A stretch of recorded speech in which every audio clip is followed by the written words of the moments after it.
Yo, what's going on YouTube? It's your boy Wishyouluckk, back at it again with another YouTube video. Today I decided to drop the face cam because I feel like you guys haven't seen me in a long ass time. But don't worry, I'm still fat. So I wanted to talk about the TWAB and what the hell's going on with Destiny, because we got a lot to cover, and I don't really, you know, come prepared. I don't have like the spreadsheet and shit. I don't got the numbers. I'm not Dado.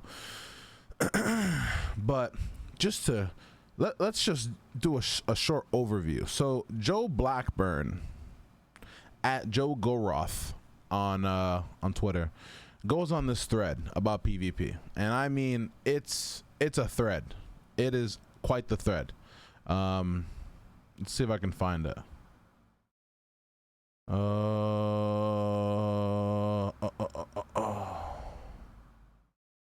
think if I just click on, okay, here we go. Ahead of the showcase this month, I wanted to take a little time to talk about Destiny PvP. Competitive modes are what makes this game special. I can't imagine a version of Destiny 2 that doesn't involve getting a sweet new gun and taking it for a spin in the Crucible. This year the team has spent a lot of feature, like, I'm not even gonna read through all this shit because I already commented on this, and if you guys want to see my comment, then go for it.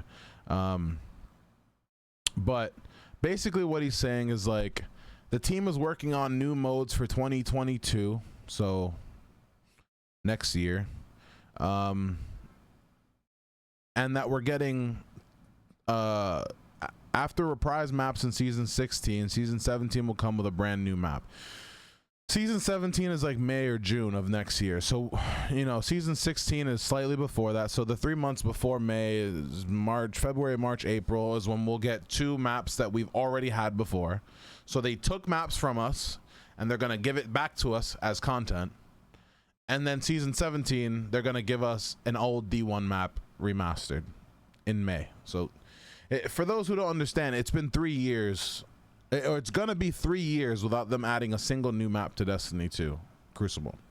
So what's the problem with this, Wish? Why does that matter? Well, it matters because they keep talking about this renewed focus on PvP and what they want PvP to be and what vision PvP is gonna have in Destiny 2, but that's just what it is. It's just talk. And you know, content creators who make a living playing Destiny 2, I understand them not wanting to badmouth the game, and I understand them not wanting to badmouth the decisions that the developers make, because, you know, they say you don't bite the hand that feeds you, but man, Bungie ain't feeding you, dog. Your community's feeding you, and I guess you are what you know what you make. If you want to be fake as fuck and act like this is all cherries and rainbows and fucking amazing news, then hey, you go for it, and that's what your community is gonna eat up, and you guys are just all gonna be like, you know what I mean? Like, you are your community. You're all like-minded individuals. So if you see somebody who constantly deep throats Bungie and constantly, you know, they can do no wrong to that person, then their community is going to be the same. And they always justify their behavior of 99% agreement with Destiny or with Bungie, that,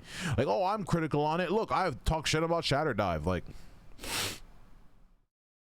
so Shatter Dive is the only thing that's ever been wrong with Destiny? Like, come on, dude. It's so fucking, like, I see straight through it. The majority of the community doesn't, because the majority of the community is addicted to Destiny, and it's like telling a crackhead to stop smoking crack. Like, at the end of the day, when this all boils down to it, I'm still gonna play Destiny, right?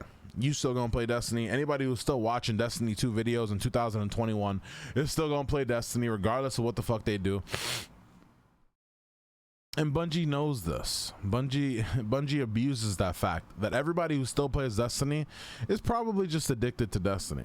The game isn't good. PvE is kind of lackluster. It's extremely boring unless you like doing the same event over and over and over again.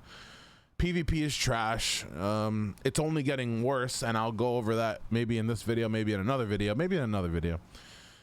But it's become extremely obvious. And I've been preaching this for so long. Like, if you are a competitive Destiny 2 player in Crucible and you consider yourself to be really good at Destiny 2, stop playing Destiny 2 and go put your talents into a game where you can actually see some return. I think people look at the upper echelon of streamers, and, you know, when I was doing it, it was like me and Pashi and Triple Rec and, you know, like the top of the directory were almost all PvP guys, and then there were a sprinkle of the biggest guys, which were PvE guys, like King Athalion, Professor Broman, and Dado.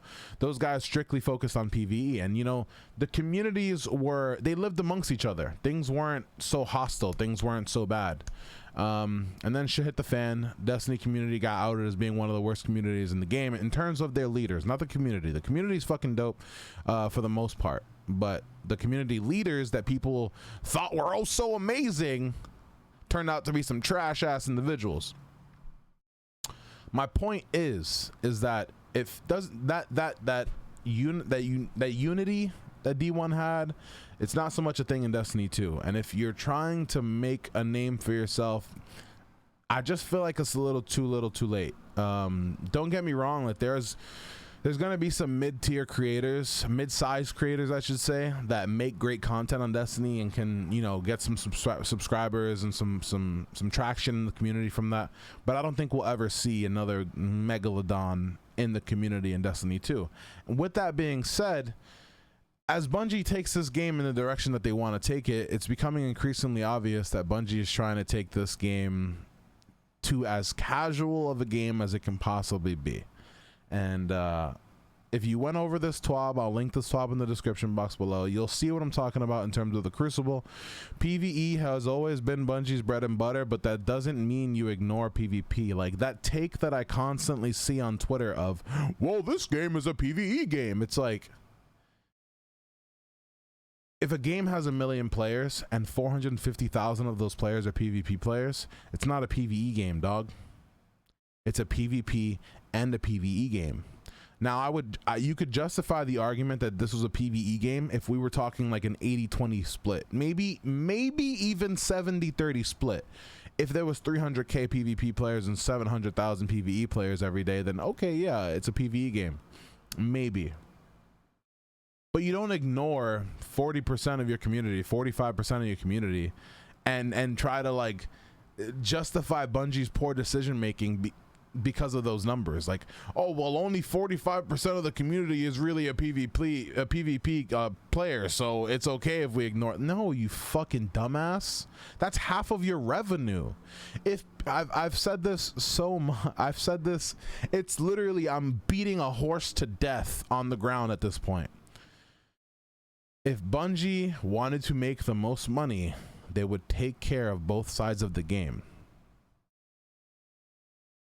If you don't understand that, then I'm not sure what there is to, I don't know why you're still watching this video.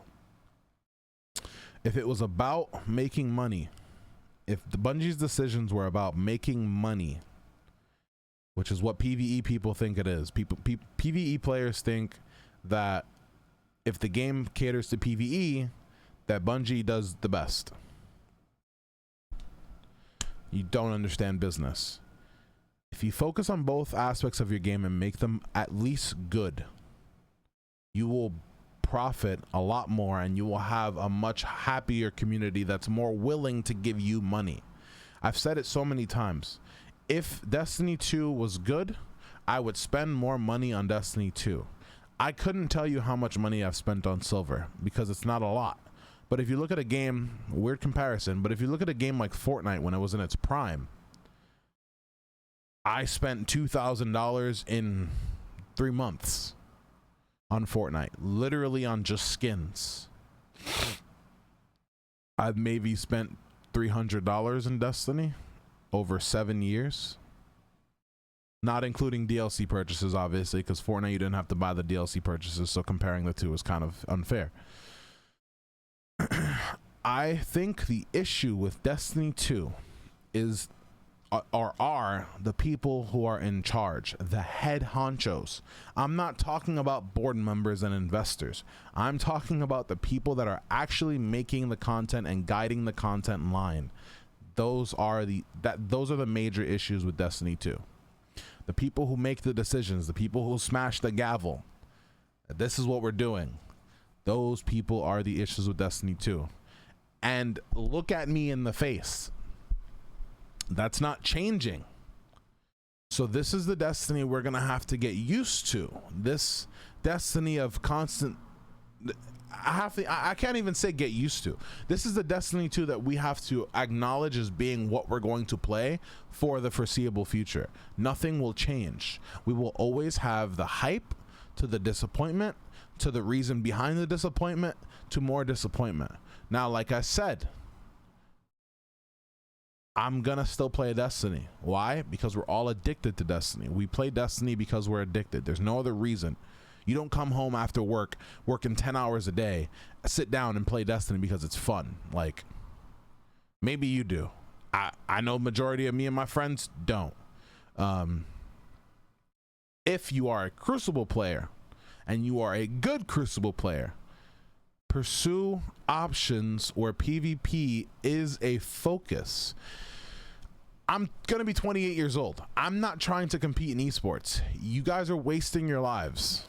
If you're a 19, 20, 21, prime of your career, you're wasting your life playing Destiny 2 Crucible. I can't say it anymore. The next video, we'll go over the Bungie sliding thing, because if you guys didn't know, Bungie's nerfing, they're literally nerfing movement and buffing stationary gameplay.